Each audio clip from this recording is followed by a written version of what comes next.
Добрый день, паважаныя дзеці, паважаныя бацькі. Сёння мы з вами пазнаёмімся з апавяданнем Міхася Зарэцкага «Кветка пажоўклая». Твор вывучаецца на уроках пазакласнага чытання ў 10 класе. Міхась Зарэцкі «Кветка пажоўклая». Першая частка. Дзіўны гэты арончык. Гэта ж ён так назваў яе. Кветка пажоўклая. Калі ж Булановіч хацеў распытаць, што пра гэтую жанчыну, арончык махнуў нецярпліва. Кінь ты, не варта аб гэтым. І не сказаў нічагутка. А Булановіча яна зацікавіла. Яна, перш-наперш, прыгожая жанчына, з павабнай, трошку сумнай і ціхай усмешкай. Невысокага росту, стан досыць зграбны, з мяккай акругласцю форм. На твары троху цьмяная бледнасць і зморшчыкі навокал вачэй. Такія маленькія, празрыстыя. Як усміхаецца, дык зморшчыкі збіраюцца праменьчыкамі, ахінаюць вочы ціхай, ласкавай прыветнасцю. Тады ў вачах знікае тая дзіўная палахлівая маркота, якая часам халадзіць іх, робіць пустымі, далёкімі. Тады ў іх зеленаватыя агеньчыкі, вясёлыя, гарэзныя.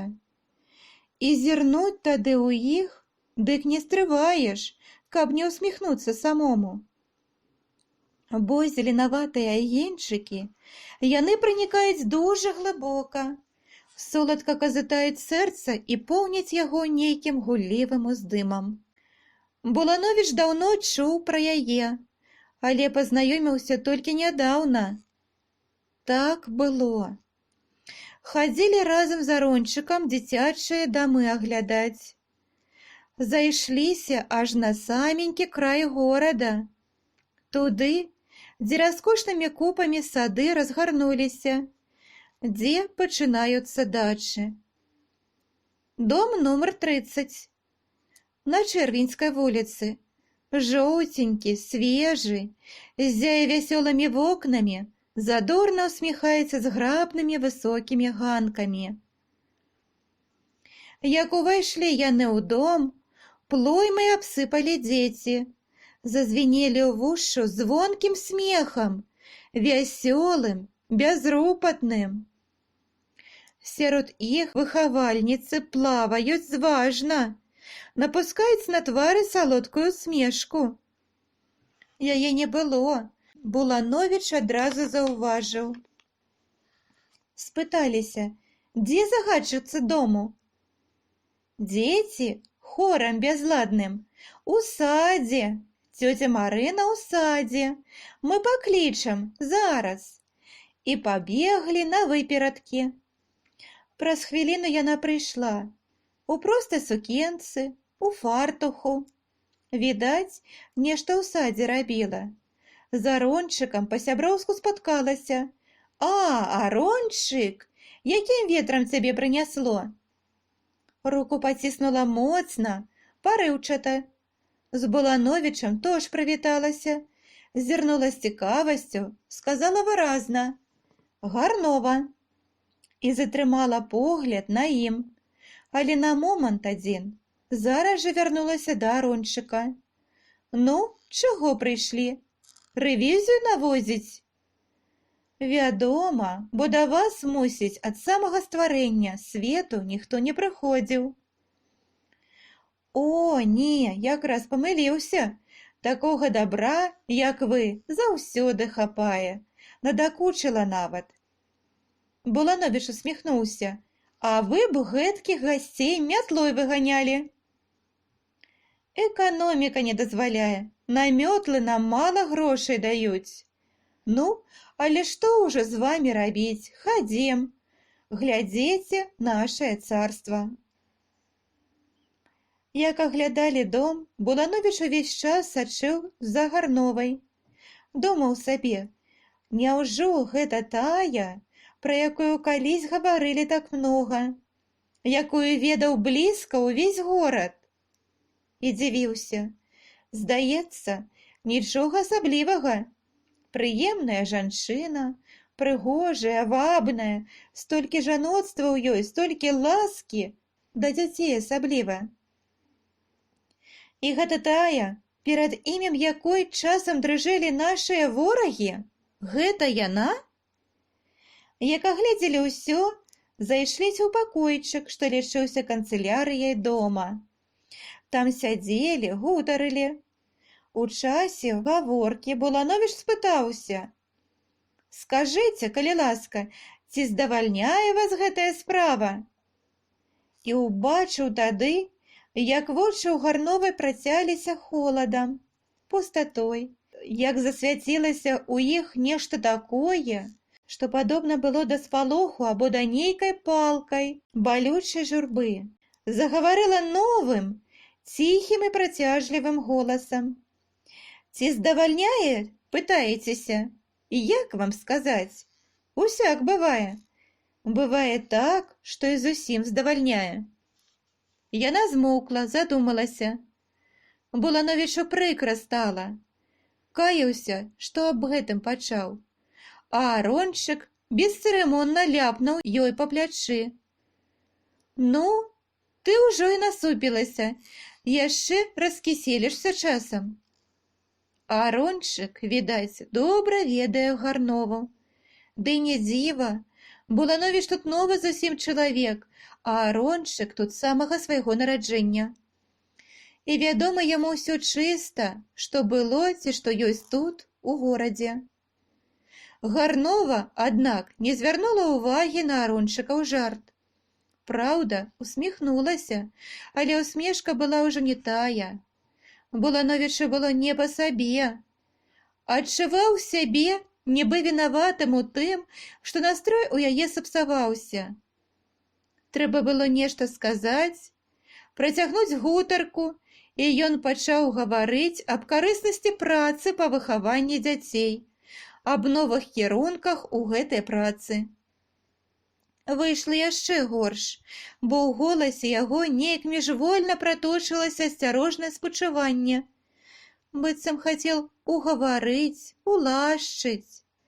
Ад гэтага ў вачах у Горнавай засвяцілася дасада і злосць. Слухала, а потым адрэзала раптам: «Кіньце навукі чытаць, сама ўсё добра ведаю». Яшчэ часінку сядзелі, потым Арончык узняўся. «Ну, паехалі, бывай». Як развітваліся, Булановіч стрэўся поглядам з Гарновай. Убачыў у вачах яе смутак і разам нейкае замяшанне. Нібы стыдалася яна за свой дзівачны настрой. Як ішлі назад, Булановіч думаў пра Гарнову. Тачыла думкі вострая, назойлівая цікавасць. Спытаўся ў Арончыка, што яна за жанчына. Вось тады і назваў Арончык яе: «Кветка пажоўклая». А чаму? Адкуль узяў гэта ён? Не разумеў Булановіч, а Арончык больш не хацеў гаварыць. Сказаў толькі: «Эт, кінь ты, не варта аб гэтым». Другая частка. З таго часу Булановіча з думак не сходзіла Гарнова. Часам сам сабе дзіваваўся, чаму гэтак моцна і глыбока запаў у душу яе вобраз. Ды так упарта, станоўка думкі гняце, мігціць заўсёды ўваччу плямы нязводнай, не пазбыцца ніяк. Мо закахаўся? Смешна рабілася самому з гэтае думкі. Закахаўся. Ды не, гэта не тое. Гэта бывае не так. Ён жа ведае добра, што значыць кахаць. Было калісь гэта. Тады летуценне, парыванне, кроў агнём бушуе, бурліць непакойна. А тут не, тут проста цікавасць нейкая. Але цікавасць глыбокая, моцная, якая пераходзіць у назойлівую, дакучлівую патрэбнасць. Хочацца выведаць усё, разгадаць. Хочется ближе подойти до яе, пригледеться, у самое нутро проникнуть, как познать, что деется там глыбока-глыбока, под гэтым холодным, нібы палахлівым бляскам зеленаватых вачэй. Булановіч яшчэ раз хацеў распытаць у Арончыка. Злавіў яго неяк на дарозе і затрымаў. Арончык, як заўсёды, спяшаўся. Бег некуды на нараду ці пасяджэння. Спыніўся, як Булановіч яго затрымаў. Сказаў, дасадліва зморшыўшы лоб. «Ну, што табе? Справа якая? Некалі мне?» Булановіч не знаў, як пачаць. Хацеў, каб як неўзаметку, а тут ён адразу пытаецца. Хацеў нават змоўчаць, але так моцна жадалася пачуць што якое пра Гарнову. Пачаў проста. «Ведаеш, Арончык, мяне дужа зацікавіла тая загадчыца дому, ну, гэта, Гарнова. Скажы, што ты ведаеш пра яе?» Арончык яшчэ больш зморшыў лоб. «Ды кінь ты, Булановіч, што гэта табе закарцела? Ці не ўлюбіўся ты часам на старасці?» «Ды не, проста цікава. Скажы, дзе яна працавала раней?» «Ну, слухай.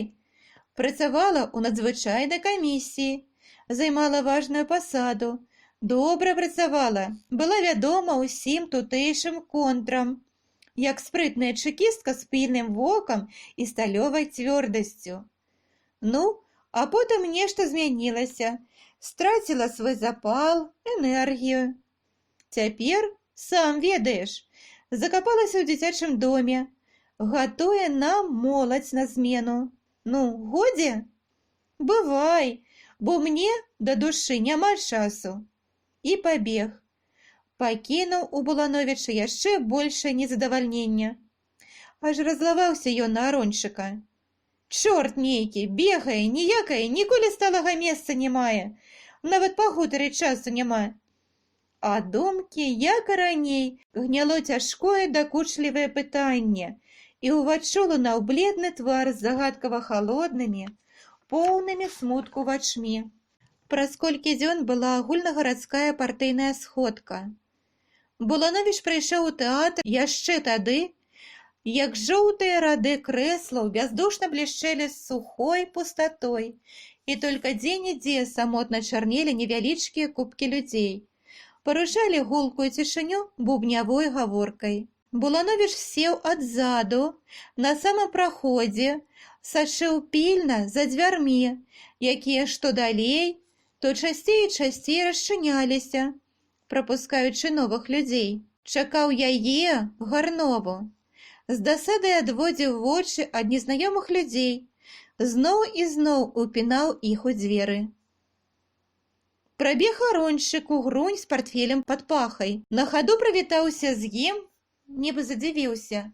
«Ты тут ужо?» «Тут», адказаў Булановіч. І рад быў, што Арончык пабег. Чамусьці прыкра было. Не хацелася з ім цяпер гаварыць. Зала ўсё напаўнялася, гудзела аднамерным, бурлівым гоманам. У ім разбаўляліся, танулі ўсе паасобныя зыкі. Блыталіся ў дзівосным бязладдзі. Толькі часам звонкі жаночы смех узлятаў рэзкім зыкам і вызначаўся сярод агульнага гуду. Булановіч усё пазіраў непакойна на дзверы. Ужо пачало мітусіцца балюча ў вачах, ужо не людзі, а плямы аднастайныя, прыкрыя. Хацеў адвярнуцца, але раптам угледзеў Гарнову. І яна яго пазнала, заўважыла, падышла да яго. «Добры вечар, ці пазналі мяне?» «Вядома, пазнаў. Добры вечар, сядайце». Яна села побач. Раптам чаго засмяялася, зірнула на Булановіча вясёлым іскрыстым поглядам. Бліскучыя вочы убраліся тонкай сеткай прыветных маршчынак, працялі гарэзным агеньчыкам. Булановіч здзівіўся. «Чаго вы?» «Успомніла, як вы былі ў нас. Помніце, вы мне так сур'ёзна тлумачылі, быццам угаварвалі». «Ды не, я проста выкладаў сваю думку. Я ж не ведаў, што вам не падабаецца, калі чалавек сур'ёзна гаворыць. А вы, мусіць, любіце сур'ёзна гаварыць. І заўсёды вы так? Таксама мусіць, як вы заўсёды жартуеце. Не, я часам тоже сур'ёзна магу. Булановіч хацеў нешта сказаць, але у гэты момант узнялася заслона і пачалася сходка. Нейкі час сядзелі моўчкі, слухалі уважна, што гавораць. Булановіч заўважыў на сцэне Арончыка, паказаў Гарновай. Глядзіце, ён і там не ўседзіць спакойна, круціцца, як верацяно. Яна усміхнулася, не адказала нічога, а праз хвілінку нахілілася да яго, спыталася ціха. Слухайце, ці любіце вы сходкі? Як гэта, ці люблю? Я нават не ведаю, як гэта можна сходкі любіць. Можна справы любіць, частка якой і сходкі з'яўляюцца. Не, я дык люблю сходкі, асабліва, калі вялікія, дзе многа людзей, дзе ў бурлівым уздыме выяўляецца агульная згода, дзе чалавек разбаўляецца ў масе, губляе сябе, забываецца на сваё асабістае і жыве, поўніцца гэтым агульным уздымам. Там неяк робішся смелым, адважным, пазбаўляешся ўсякіх сумненняў, усякай жудасці жыццёвай. Яна троху змаўчала, падумала. Калісь было многа такіх пекных хвілінак. Цяпер не тое. Цяпер неяк шэрае ўсё, нудна часам. Булановіч зірнуў на яе з цікавасцю, але сказаў, нібы зусім безуважна. Усяму свой час. Цяпер, вядома, мінуліся гэтыя, як вы кажаце, пекныя хвіліны. Затое працы цяпер не менш і нудзіцца няма часу. Яна быццам не чула яго слоў, угледзелася некуды ў прасцяг задуменным поглядам. Потым зноў загаварыла. А дрэнна аднаму, цяжка, думкі розныя, пустата. Моцы няма, бо моц толькі ў грамадзе, калі так склеішся з усімі, калі гарыш захапленнем магутным. Эх, было калісь. Яна нават уздыхнула. І ўсё глядзела некуды ў пустату, а на твары смутак глыбокі свяціўся, адбіваўся ў вачах ціхім зеленаватым бяздоннем. Булановіч глядзеў на яе і чуў, як аднекуль з глыбі усплывае ў яго нейкае няяснае, непакойнае пачуццё, нейкая зыбучая хваля салодкага суму.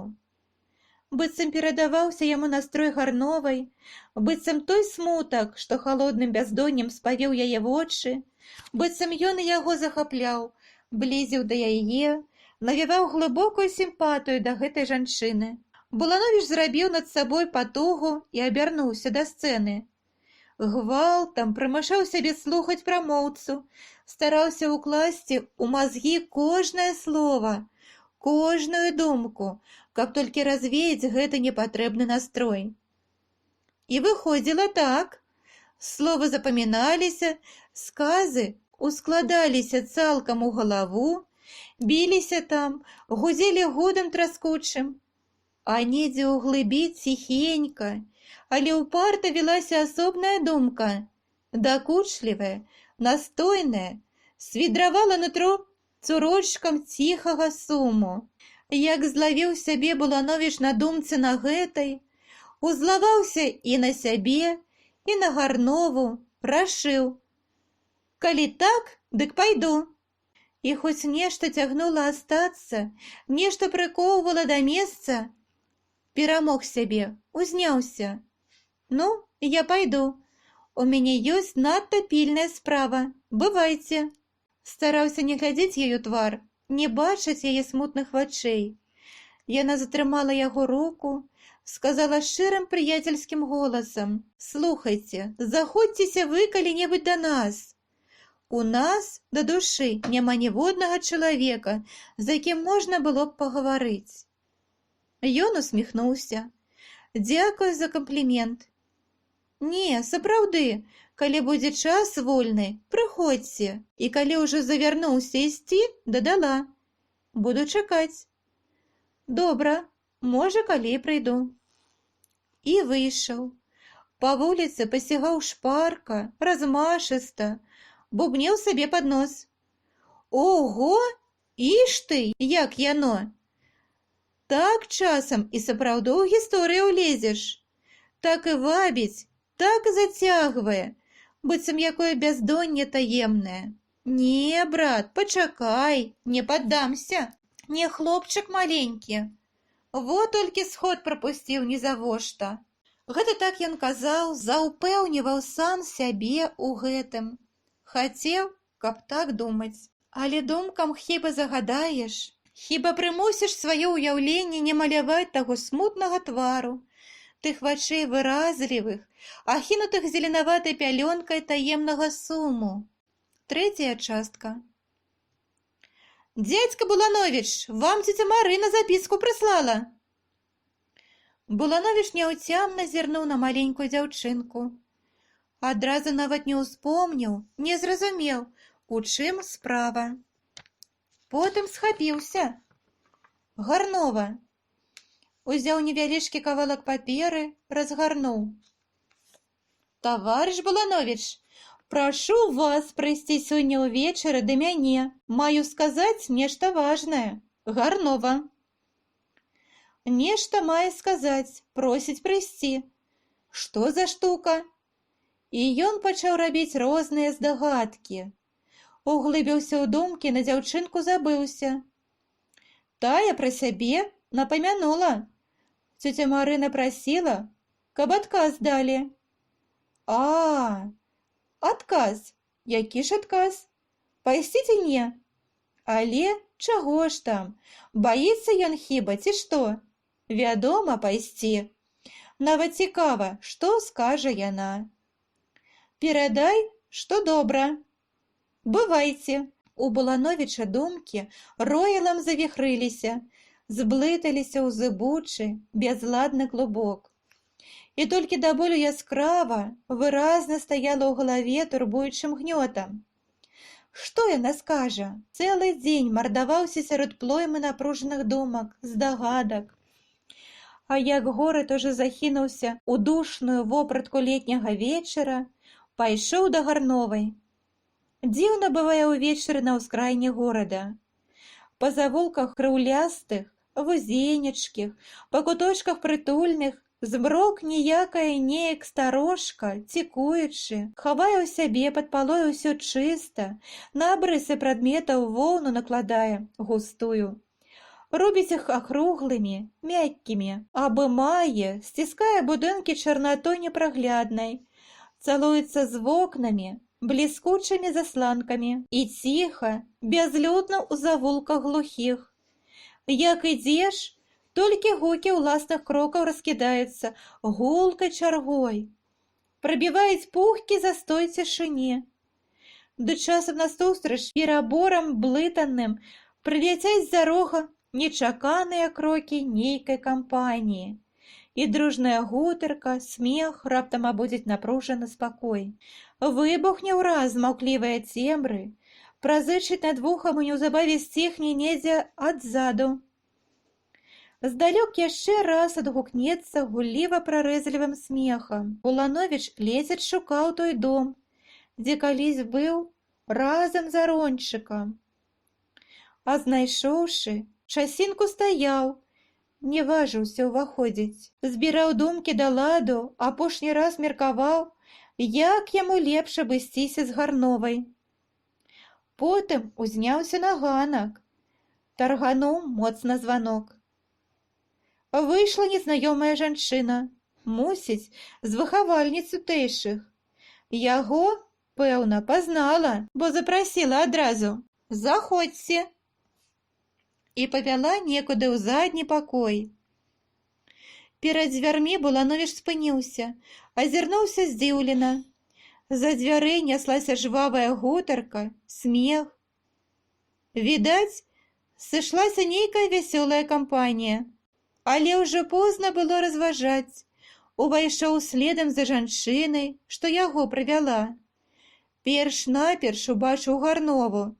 Сядзела на крэсле каля стала і глядзела на яго упартым гарэзлівым поглядам. На твары весялосць, задорнасць гуллівая, з вачэй праменем іскрыстым пырскае смех. А вакол яе колькі дзяўчат, хлопцаў таксама. Адзін асабліва яскрава адбіўся уваччу у Балановіча. Сядзеў ён воддаль, асобна. Яшчэ малады, але лысы, лоб закаціўся на самае цемя. На папяляста-шэрым твары разліта сумная летуценнасць, журба ціхамірная. Здавалася, нейкае ціхае гора яго ахінула, прыціснула, налажыла на твар сваю цяжкую пячатку. Як увайшоў Балановіч, усе на хвілінку сціхлі.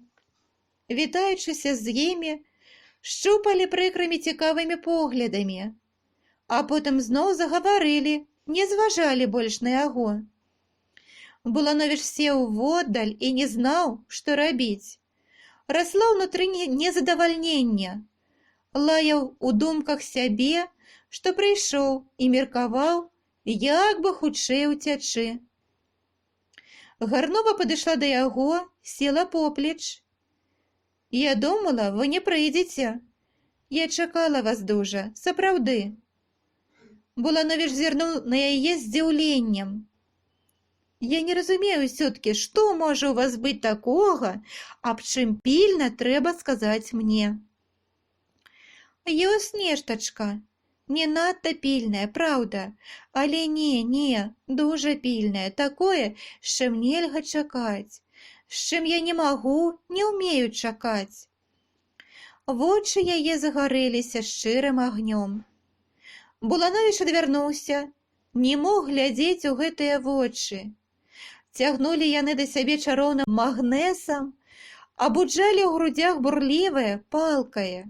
Дык, я спадзяюся, вы скажаце зараз гэтая нештачка. Зараз? Не, гэта не можна, не скажу. Дзякую. Дык нашто ж я цягнуўся сюды вярсты дзве? Хіба на тое, каб пабачыць гэтую вашу кампанію? Яна нібы засмуцілася, праказала пакрыўджаным голасам. Няўжо вам так цяжка прыйсці да мяне? Дык не варта было сябе турбаваць, не пайшлі б, і годзе. Балановіч падумаў і прызнаўся самому сабе, што схлосіў, што ішоў ён сюды не толькі за тым, каб пачуць гэтае нешта. Проста цягнула, каб пабачыць яе, каб пабыць з ёй, пагутарыць, і сорамна троху зрабілася. Праказаў, нібы ў замяшанні. Не ў тым, але многа работы, час дарагі. Падумаеш, многа работы, хлусіце вы, во што. Не, выбачайце, вы не маеце права мяне дакараць за гэта, бо не мелі яшчэ часу пераканацца ў тым, што я здольна гаварыць няпраўду. Ведаю я вас усіх. Маўчалі хвілінку. Яна ўтаропіла вочы ў падлогу, думала аб нечым, церабіла нервова сукенку, а Балановіч чамусьці весела стала, захацелася гаварыць. Аб глупстве якім, аб драбніцах, абы не маўчаць. Ён запытаў жартаўліва: «А гэта ў вас, мусіць, вялікі сакрэт, трэба гаварыць пры зачыненых дзвярах?» «Вядома, затым я вам сёння і не скажу нічога. Слухайце», — раптам пачала яна сур'ёзна і шчыра, «вы выбачайце, але гэта выйшла зусім неспадзявана. Я сапраўды хацела пагутарыць з вамі. Мне хочацца многа чаго сказаць вам, але сышліся вось гэтыя, прынясла іх нялёгкая. Во што, дайце мне абяцанне, шчырае, сяброўскае, што вы прыйдзеце да мяне калі-небудзь пасля. Самі ведаеце, без запрашэння, добра?» Балановіч троху падумаў. «Добра, прыйду. Не думайце, што мне так ужо прыкра прыходзіць да вас». «Ну, Вось і добра. Тады я скажу вам нештачка, абавязкова скажу. Яна зірнула на яго ваблівым, хітраватым поглядам, які ў Балановіча ўзняў унутры прыемнае абуджэнне, прымусіў яшчэ раз сказаць: «Добра, прыйду». Потым гаварылі аб чым пападзя. Між іншага Булановіч спытаўся: «Хто гэта той лысы з вачмі гэткімі сумнымі?» «А гэта настаўнік адзін, Абшарскі, кахае мяне». «І не мае ўзаемнасці?» «Вядома, але нішто, не дакучае, больш моўчкі, глядзіць сумнымі вачмі ды ўздыхае. Я ўжо прывыкла». Булановіч уважна паглядзеў на Абшарскага, стрэўся на момант з яго нерухомым поглядам і адвярнуўся міжвольна з пачуццём нейкай грэблівай жаласці. Так адварочваецца, калі стрэнуцца з ліхаманкава напружаным поглядам хворага. А Абшарскі быццам застыгнуў, упяўшы ў іх бок свае адзервянелыя вочы. І ўвесь час, пакуль не пайшоў, Булановіч адчуваў на сабе гэты ўпарты, ліпучы погляд. Прыкра было, затым не сядзеў доўга, устаў, развітаўся з усімі, Гарнова яшчэ раз шапатнула: «Дык прыходзьце калі, мо ў нядзелю ў дзень, пойдзем гуляць куды-небудзь, за горад, далёка-далёка». Абшарскі таксама ўзняўся: «Нам па дарозе, здаецца, пойдзем разам». Булановіч звярнуў увагу на яго голас, якраз такі, якога ён і чакаў, ціхі, марудны, працяты нейкай цяжарнай зморай. Адказаў: «Калі ласка, весялей будзе ісці». Пайшлі. Ладны час абодва маўчалі. Потым пачаў гаварыць Абшарскі: «Скажыце, калі ласка, вы даўно знаёмых з Гарновай?» «Не, усяго толькі з тыдзень ці два». «Толькі?» – быццам здзівіўся ён. Троху змаўчаў. «Ну, як яна ўпадабалася вам?» Булановіч не чакаў гэтага запытання, не знаў, што адказаць. «Выбачайце, але я не разумею, як, з якога боку ці ўпадабалася, наогул з усіх бакоў. Як жанчына, як чалавек, ну, як працаўніца». «Так сабе».